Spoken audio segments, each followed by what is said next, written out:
Hello friends, good morning to all of you. कैसे हैं आप सब लोग और कैसी चल रही है आप लोगों की जीत की तैयारी। गाइस, मैं हूं समीर चौधरी, आप लोगों का दोस्त, आप लोगों का होस्ट, और आप सबका वेलकम है हमारे प्यारे से यूट्यूब चैनल। इसका नाम है सेमिकॉन क्लासेस। तो गाइस, अभी हम लोग अपना मैक्रो इकोनॉमिक्स का डिस्कशन कर रहे हैं। एज यू नो, हमारा सीयूईटी का एक सीरीज चल रहा है जिसके अंदर हम लोग पहले अभी सिलेबस डिस्कशन कर रहे हैं, यानी सिलेबस और वो टॉपिक्स, इंपॉर्टेंट टॉपिक्स जिनका एग्जाम में आने के चांसेस बहुत ज्यादा हैं। तो इससे पहले की क्लास में मैंने आप लोगों से माइक्रो इकोनॉमिक्स के बारे में डिस्कशन किया था। उस वीडियो का भी लिंक मैं इस वीडियो के डिस्क्रिप्शन में प्रोवाइड करा दूंगा, प्लीज उसको भी देख लीजिएगा। और अभी मैं आप लोगों से मैक्रो इकोनॉमिक्स डिस्कस कर रहा हूँ। तो गाइस, मैक्रो इकोनॉमिक्स की जब बात आती है तो इसका मतलब ये होता है, कि इसके अंदर वो आपसे वो नॉलेज पूछना चाहते हैं जो एक इकोनॉमिक्स के स्टूडेंट को होनी चाहिए, जैसे मल्टीपल इकोनॉमिक्स के नेम, ठीक है, और आपके जो ग्रोथ थ्योरी से रिलेटेड चीजें, राइट। एंड अभी मान के चलो जितना भी एग्रीगेट लेवल होगा वो सारा मैक्रो इकोनॉमिक्स से आपको यहाँ पर रिलेट करेगा, ठीक है। तो अभी मैं आप लोगों से कुछ सिलेबस डिस्कस करूंगा और सिलेबस के साथ साथ मैं वो भी टॉपिक आपको बताऊंगा जिनका एग्जाम में आने के चांसेस बहुत बहुत ज्यादा है, ठीक है। वीडियो को लास्ट तक देखिएगा। और गाइस, अगर आप हमारे चैनल पे न्यू हैं तो प्लीज चैनल को सब्सक्राइब करिए, और अगर आप हमारे चैनल पे ऑलरेडी आते रहते हैं तो हमारी वीडियो को लाइक करिए, शेयर करिए, और प्लीज गाइस कमेंट भी किया कीजिए, ठीक है। ओके फ्रेंड्स, स्टार्ट करते हैं हम लोग अपनी आज की क्लास का डिस्कशन। तो गाइस, मैक्रो इकोनॉमिक्स को यहाँ पे तीन पार्ट्स में डिवाइड किया गया है, ठीक है। मैंने जो इसको थोड़ा सा मॉडिफाई करा है, उसमें मॉडिफिकेशन में मैंने कुछ नाम बदले हैं। जब आप सीयूटी का एक्चुअल सिलेबस देखोगे तो वहां पे इन्होंने, I don't know why, but इन्होंने पता नहीं क्यों मैक्रो इकोनॉमिक्स को दो टॉपिक में मैक्रो इकोनॉमिक्स लिख रखा है, फिर उसके बाद में मनी इन्फ्लेशन, मतलब उन्होंने अब पता नहीं क्या ही कर रखा है, ठीक है। बट जो मुझे नहीं सही लग रहा है उसको मैं अपने हिसाब से मॉडिफाई करा है, और मैं उसी के हिसाब से आपको रेफरेंसेस बताऊंगा कि अगर कोई भी टॉपिक मैं आपको बता रहा हूँ तो उसको किस तरीके से तैयार करना है। देखिए, वैसे तो एक रेगुलर गाइडेंस की बहुत जरूरत होती है, बहुत बहुत ज्यादा जरूरत होती है, क्योंकि विदाउट रेगुलर गाइडेंस सिलेक्शन होना काफी डिफिकल्ट होता है। लेकिन अगर अभी आप शुरू ही कर रहे हो तो शुरू तो आप अपने एंड पर कर सकते हो। बाकी जहां जो प्रॉब्लम आएगी वो आप अपने मेंटोर से डिस्कस कर सकते हो। आप कहीं पर भी पढ़ रहे हो, इवन सेमिकॉन में पढ़ रहे हो, सेमिकॉन के अलावा आप कहीं और पढ़ रहे हो, आप अपने मेंटोर से डिस्कस कर सकते हो। बट ट्राई कि आप सब्जेक्ट के सिलेबस पर स्टिक रहिएगा, कि जो आपको सिलेबस डिफाइन किया गया है वही सिलेबस एटलीस्ट वो होना चाहिए। उसके ऊपर एडिशनल चीजें हो जाए वो कोई बुरी बात नहीं है, ठीक है। तो मैं आपको यहाँ बता देता हूँ। तो यहाँ पे जो मैक्रो इकोनॉमिक्स का सिलेबस है, कुछ टॉपिक्स हैं, मैं वन बाय वन आपको बताऊंगा। तो सबसे पहला टॉपिक है इधर, that is a national income. National income, ठीक है। And you all know very well about national income accounting. देखिएगा, अगर इसके आप न्यूमेरिकल की बात करो तो दो तरह के क्वेश्चंस यहाँ से फ्रेम्ड हो सकते हैं। एक आपका थ्योरेटिकल हो सकता है और एक आपका न्यूमेरिकल हो सकता है। अगर जब हम लोग थ्योरेटिकल बात करते हैं तो इसके लिए आपको रेफरेंस की अगर बात आती है तो chapter number 2 of Branson for theory, या फिर आप एक और बुक ले सकते हो एबल एन ब्रेनन के,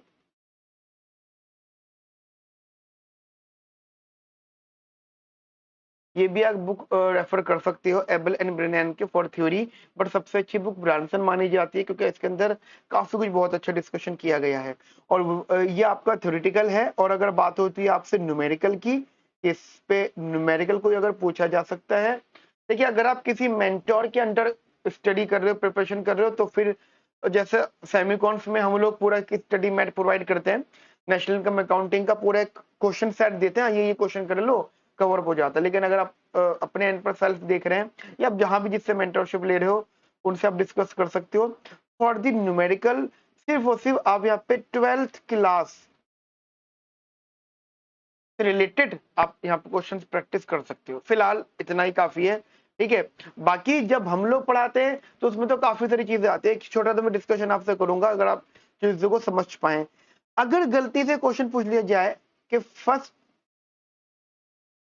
national income, not India, world level की, किसने कैलकुलेट की गई थी, या फिर नेशनल इनकम का मेथड इंट्रोड्यूस्ड बाय बाय किसने, कुजनेट्स। नेट्स की साइड से पहली बार वर्ल्ड लेवल पे हमारी नेशनल इनकम काउंट, हमारे मतलब वर्ल्ड में से एक कंट्री थी, उनकी नेशनल इनकम काउंट की गई थी। ठीक है। अच्छा, इंडिया की अगर बात करें, इंडिया, तो इंडिया में फर्स्ट टाइम नेशनल इनकम कब काउंट की, एक तो कब काउंट की गई थी और किसकी साइड से काउंट की गई थी, मैं आपको बताता हूँ। बाय दादा भाई नेहरू जी, ठीक है, इन 1890।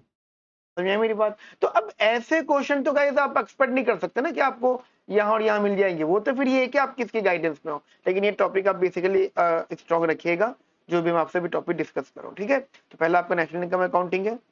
दूसरा हमारे पास यहाँ पर है, that is income and output determination.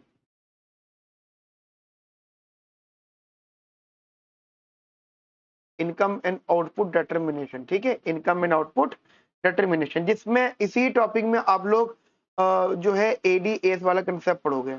अच्छा, अब एडीएस वही चीज है कि इनके भी अलग अलग लेवल की चीजें होती हैं। एडीएस, अब एडीएस के अंदर आपने नॉर्मली एडीएस पढ़ लिया, वही अगर आप एडी के बाद में इफेक्टिव डिमांड भी पढ़ सकते हो, और एएस के बाद में आप फर्दर स्टडीज भी कर सकते हो। तो मोरलेस आपको क्लासिकल एंड केन्स थ्योरी पढ़नी है। कहाँ से पढ़नी है? ये आपको फ्रोइन, एक बुक है, आपको ये वहां से स्टडी करनी है, फ्रोइन। ठीक है, फ्रोइन काफी अच्छी बुक है, काफी इंटरेस्टिंग बातें आपको सिखाती है। आई थिंक चैप्टर 3-4 है, वहां पे आप इसको देख लीजिएगा। फ्रोइन का एडिशन डिपेंड करता है, आप इसके इंडेक्स में देखेंगे तो आपको ये वहां पे मिल जाएगा डेफिनेटली। ठीक है, ये हमारा सेकंड टॉपिक है, इस पे आप प्लीज माइंड में रखिएगा चीजें।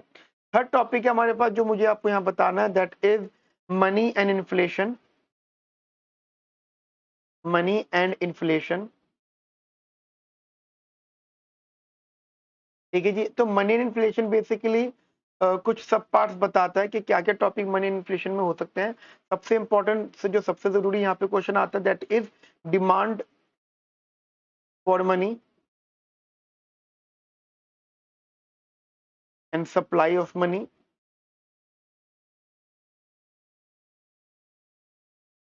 ठीक है, demand for money, supply of money, and after that money multiplier.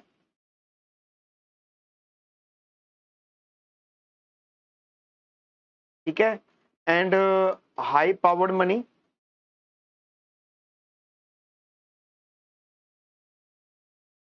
High powered money, clear.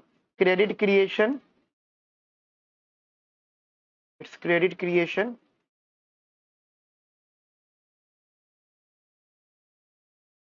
Credit creation, role of reserve bank, role of reserve bank of India. ठीक है, role of reserve bank of India and commercial bank.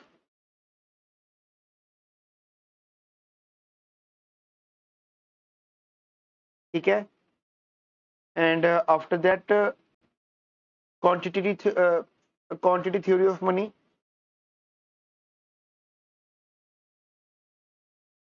ये classical है basically, and last one is a Phillips curve.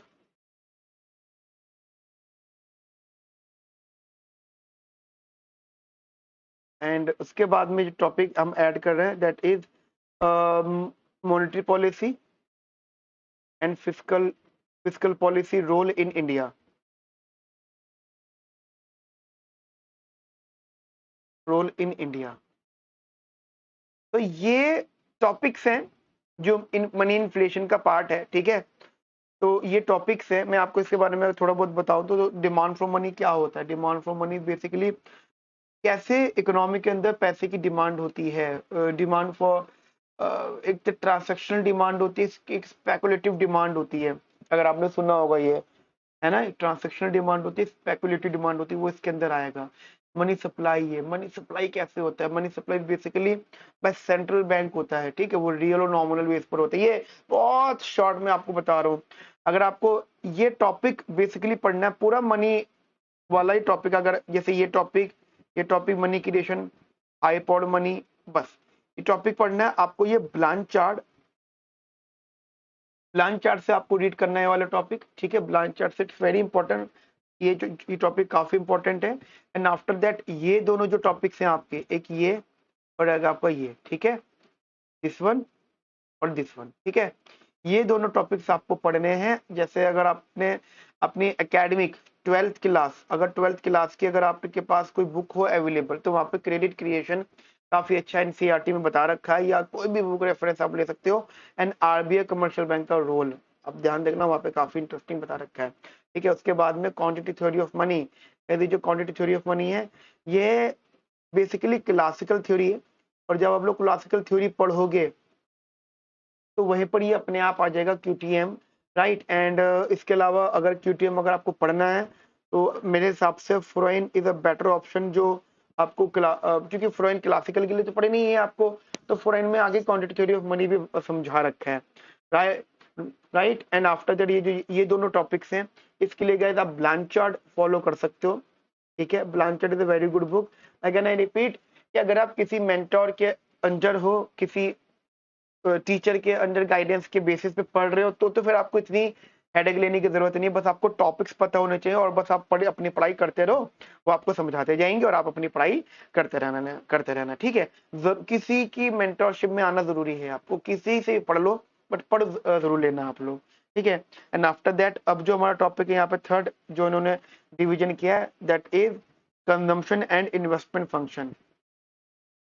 Consumption and investment function, ये काफी important है। मैं बता दूं क्यों इंपॉर्टेंट है। मेजॉरिटी ऑफ द स्टूडेंट इस पार्ट को स्किप कर देते हैं, कंजम्पशन के नाम पे वो सिर्फ केन्स वाला पढ़ लेते हैं। मतलब आईएसएलएम वाला कंसेप्ट अगर आपको याद हो तो उसमें जो कंजम्पशन होता है वो उसको पढ़ लेते हैं, बाकी और वो कुछ इसके बारे में पढ़ते ही नहीं है। जो मुझे लगता है कि यार ऐसा क्यों करते हैं लोग, इसको क्यों स्टडी नहीं करते हैं, ठीक है। तो के कंजम्पशन इन्वेस्टमेंट फंक्शन, वो आप प्लीज यहाँ से जरूर देखिएगा, ठीक है। अब मैं इसके टॉपिक्स आपको बता देता हूँ। एक तो यहाँ पे टॉपिक पढ़ना है आपको, परमानेंट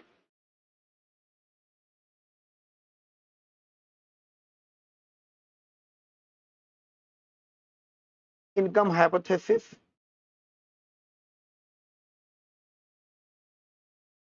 ये इंटरेस्टिंग है, ठीक है। जब आप पढ़ोगे तो आपको पता लगेगा, ठीक है, क्या होता है। दूसरा relative income hypothesis. Third life cycle hypothesis,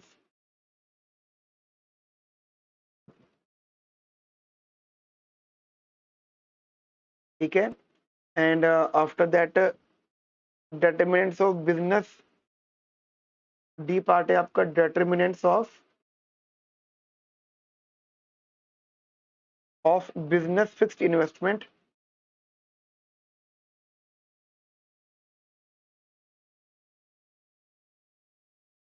business fixed investment and after that investment theories में multiplier, multiplier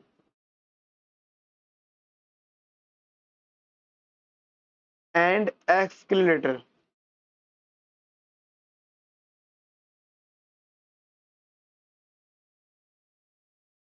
multiplier and accelerator.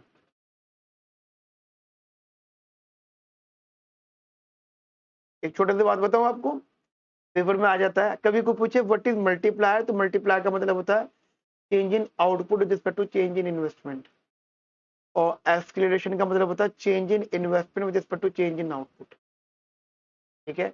Multiplier ये होता है, एक्सीलरेटर ये होता है, टेक्निकली दोनों आपस के अपोजिट होते हैं, ठीक है, क्वाइट अपोजिट, ठीक है। तो ये काफी लोगों को नहीं पता होता, भूल जाते हैं, राइट। तो वो प्लीज इसको जरूर करिएगा इस चीज को, ठीक है। एंड आफ्टर दैट यहाँ पे जो टॉपिक ऐड होता है that is open economy. Open economy काफी इंपॉर्टेंट है, क्योंकि जैसा अभी मैं टॉपिक, वैसे तो ओपन इकोनॉमी पूरी करनी चाहिए आपको, और ओपन इकोनॉमी के लिए मेरा एक रेफरेंस आपके लिए रहेगा दैट इज ब्लांचार्ड, ठीक है। कोई भी टॉपिक आप इसके अंदर मिस मत करिएगा। देखिए ये वाले जो टॉपिक्स हैं ये आपको किसी एक बुक से तो मिलेंगे नहीं, ये वाले जो टॉपिक है, ठीक है, ये वाले दिस वन। वैसे अगर जैसे permanent income hypothesis, relative income hypothesis, life cycle hypothesis, ये जो टॉपिक्स है ये आप डॉन बुक्स में से पढ़ सकते हो, ठीक है। और ये जो है ये दोनों, ये ब्लाइंड चार्ट में बहुत अच्छा दे रखा है। मतलब वैसे तो आप किसी एक बुक को रेफर कर सकते हो, बट अलग अलग टॉपिक अलग अलग बुक्स में दे रखे, और ऐसा तभी आपको पता लग पाता है जब बहुत अच्छा पढ़ते हो। मैंने बहुत सारी स्टडी करी तो मुझे आइडिया है कि हाँ कौन सा टॉपिक कहाँ से बेसिकली पढ़ा जा सकता है। और अगेन आई रिपीट, अगर आप किसी की गाइडेंस में हो तो फिर तो आपको इतनी हेडेक की जरूरत नहीं है। बट हाँ ये है कि जितना वो पढ़ा रहा है सामने वाला बंदा, बस आपको एक पुश मिल गया है, अब आप अपने हिसाब से स्टडी जरूर करते रहना, ठीक है। एक ओपन इकोनॉमी में ही मैं अलग से लिख रहा हूँ वैसे, लेकिन ओपन इकोनॉमी में बहुत इंपॉर्टेंट टॉपिक है that is Mundell and Fleming. Mundell and Fleming है तो ओपन इकोनॉमिक है, बट मैं इसको अलग से भी लिख रहा हूँ। जैसे आप लोग यहाँ पे ISLM और BP के नाम से जानते हो, ठीक है, ठीक है। और ओपन इकोनॉमी में आएगा balance of payment. Balance of payment ये ओपन इकोनॉमी के अंदर ही आएगा, ये आपको अच्छे से पढ़ना है। Purchasing power parity, purchasing power parity, purchasing power parity, ठीक है। परचेजिंग पावर पैरिटी ये भी इंपॉर्टेंट पॉइंट रहता है, ठीक है। एक ये इन्होंने डिवीजन किया है, आफ्टर दैट उसके बाद जो फोर्थ पॉइंट हमारे यहाँ पे डिवाइडेड हुआ है दैट इज इकोनॉमिक ग्रोथ। अब इकोनॉमिक ग्रोथ में आपको जो मॉडल्स पढ़ने हैं, नो डाउट सबसे पहले सोलो मॉडल 100% ये आएगा पेपर में। सेकंड हमें यहाँ पे पढ़ना है हैरोडोमर मॉडल।